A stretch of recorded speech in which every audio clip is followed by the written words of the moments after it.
J'espère que vous allez bien, on se retrouve aujourd'hui pour une toute nouvelle vidéo. Et aujourd'hui, nouveau tour de magie expliqué, un tour de cartes vraiment exceptionnel. Pas très compliqué à réaliser, un petit peu de manipulation, mais vraiment très ludique. Je suis sûr que vous allez adorer, en tout cas moi j'adore. Comme d'habitude, la démo et derrière les explications. Allez, c'est parti. Allez, on se retrouve pour la démo et pour ce tour on va avoir besoin de deux cartes qu'on va laisser ici sur la table. Et j'ai préparé sur le dessus du jeu les 4 races qu'on va utiliser et ainsi qu'un jeu de cartes qu'on pourrait donner à examiner et à mélanger au spectateur. Parmi les 4 as, le spectateur choisira un as, celui de son choix, peu importe. Ici on va prendre le plus beau, l'as de pique, donc, mais ça marche avec n'importe quel as, ça vraiment. Et en fait, pour retrouver cet as, je vais utiliser les deux cartes que j'ai sorties au préalable. En fait, ce sont les valets, les valets noirs et valets de pique et valets de trèfle. Regardez bien, on va faire un petit ruban avec le jeu comme ceci. Et on va prendre les deux valets qu'on va positionner tout simplement aux extrémités du jeu. Donc le premier, le deuxième, voilà comme ceci, c'est pas évident à rentrer, voilà. Et en main, donc, on a les as, donc votre as que vous avez choisi, l'as de pique. Donc les 4 as en main, regardez bien ce qu'on va faire. On va prendre votre as, l'as de pique, qu'on va positionner vraiment tout simplement dans le milieu du jeu.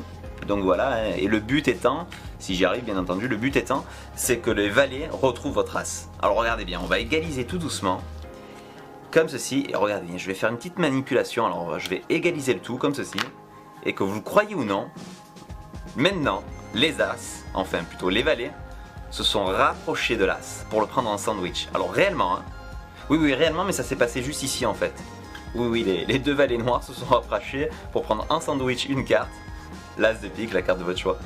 C'est pas mal, non? Allez, on se retrouve pour les explications et pour ce tour on va avoir besoin d'un jeu de cartes, hein, peu importe. Au préalable, vous allez sortir le carré d'as, donc les 4 as, et une paire de valets, de figures. Alors vous pouvez prendre des dames, des rois. Moi j'ai pris les valets noirs. Vous prenez les 4 as que vous placez sur le dessus du jeu, et ensuite vous mettez un valet par-dessus et un valet par-dessous. Et vous êtes prêt. Vous allez commencer à produire les deux valets, donc moi je fais comme ceci, je mets le pouce dessus, les doigts en dessous et en fait une petite pression comme ceci, hop, tout le jeu s'éjecte et je garde en fait les deux valets. Donc je vous remontre comme ceci, hop, et là je les pose sur la table mais sans les montrer. Par la suite je montre que j'ai préparé sur le dessus du jeu les 4 as, le jeu peut être donné à mélanger ou autre, je le pose sur la table, et j'indique au spectateur qu'il va choisir un as parmi les 4, celui de son choix, peu importe. Alors imaginons qu'ils me disent l'as de cœur. Ce que je fais, c'est que je sors l'as de cœur, je retourne les 3 autres dans la main en tenue d'adon et je pose celui-ci dessus. À ce moment-là, il va falloir faire une pause d'oubli en fait, pour que le spectateur oublie que les 3 cartes sont face en bas et une seule est face en l'air. Donc pour ce faire, tout simplement, quand je l'ai retourné, je dis voilà, tu as choisi l'as de cœur, donc c'est la carte de ton choix, tu faudra t'en souvenir, c'est celle-ci qu'on va perdre et qu'on va essayer de retrouver avec mes deux cartes.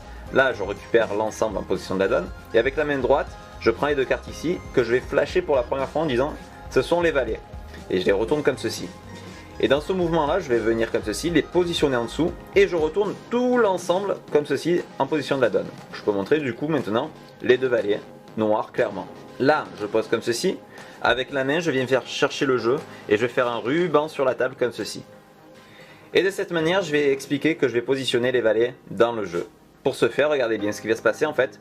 Je vais boucler ici le paquet pour récupérer facilement et faire une levée multiple. Donc sous couvert, bien sûr, ça se passe comme ceci. Je suis là, comme ceci, j'ai les doigts positionnés. Boum, je boucle.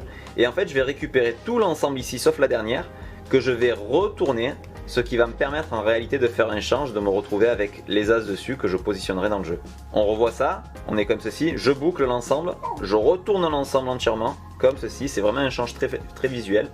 Et là, regardez bien, je tire la première, pour les spectateurs c'est un valet, que je positionne ici en réalité, c'est un as, peu importe. Ce qui est intéressant de faire, c'est quand je positionne le valet sur une extrémité du jeu comme ceci, c'est avec la main, je retourne et je flash en fait la carte choisie, l'as de cœur. C'est important, ça permet au spectateur de voir que sa carte choisie est toujours ici.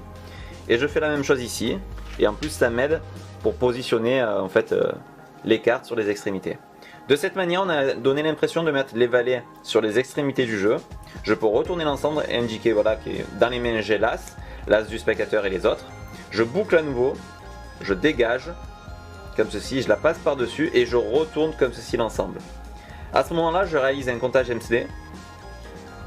1, MCD, 2, 3, et au lieu de poser par-dessus, je pose en dessous. Cette petite manipulation a pour effet en fait de positionner la carte choisie, l'as choisi, en sandwich, en dessous du jeu, comme ceci. De cette manière, j'ai plus qu'à faire en une levée triple, donc c'est pareil, je boucle, je fais une levée triple pour montrer l'as de cœur, de nouveau levée triple en bouclant, et là j'indique que je place l'as de cœur dans le jeu, en réalité c'est un as quelconque. Quand je pose cet as dans le milieu, je laisse les cartes légèrement éventées sur la table comme ceci, et je positionne. Là pour les spectateurs, j'ai positionné l'as de cœur nettement dans le milieu entre les valets qui sont sur les extrémités. J'oublie les as qui sont ici, pour les spectateurs ce sont les as forcément. On égalise le tout, vous pouvez faire semblant de faire un saut de coupe ou quoi que ce soit. Et là vous expliquez que les valets vont se rapprocher de l'as choisi, mais que ça ne se passe pas dans le jeu. En réalité ça s'est passé juste ici sur la table. Et là vous pouvez produire et montrer que la carte choisie est bien en sandwich. On revoit le déroulement, donc comme ceci on produit 2 cartes ici sur la table. Ici j'ai les 4 as. Regardez bien, le spectateur va choisir un as parmi les 4. Imaginons qu'il choisisse l'as de trèfle, on va dire. L'as de trèfle, ce sera votre carte, votre as que vous avez choisi. Pour le retrouver, je vais utiliser les 2 valets comme ceci. Valet de trèfle, valet de pique. On va tout simplement faire un petit ruban avec le jeu comme ceci et placer tout simplement les valets vraiment aux extrémités du jeu. Alors le premier, le deuxième aussi, voilà comme ceci. En mien, il me reste donc votre as et bien sûr les autres également. Donc les 4 as comme ceci. On va utiliser votre as, donc l'as de trèfle qu'on va placer tout simplement vraiment dans le milieu comme ceci. Et là regardez bien, si j'égalise l'ensemble comme ceci, petite manipulation, on peut voir que les 2 valets vont se rapprocher de l'as de trèfle. Vous le croyez ou pas? Pourtant ça s'est passé juste ici en fait, sous vos yeux, parce que les 2 valets sont là et l'as de trèfle est bien en sandwich entre les deux.